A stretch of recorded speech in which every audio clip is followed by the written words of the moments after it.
happy, elated, and very thankful. You know, proud ako kasi sila nakita nila kung ano yung mga nagawa natin para sa taong bayan. But what's important is ang taong bayan naramdaman kung ano ang nagagawa natin para sa kanila. And of course, to all the hard work that we do, to God be the honor and the glory.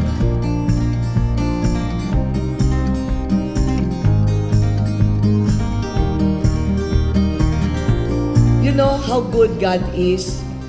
Pag nakikita niya ang kalinisan ng loob mo sa paglilingkod sa taong bayan, God rewards you 100-fold.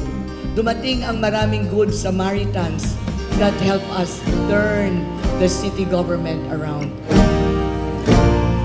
To where Tarlac City is now, it's not just because of Mayor Christy Angeles. It's a collaborative team effort with our department heads and the people of Tarlac City. Honorable Maria Cristina Angeles, Mayor of Tarlac City, Tarlac.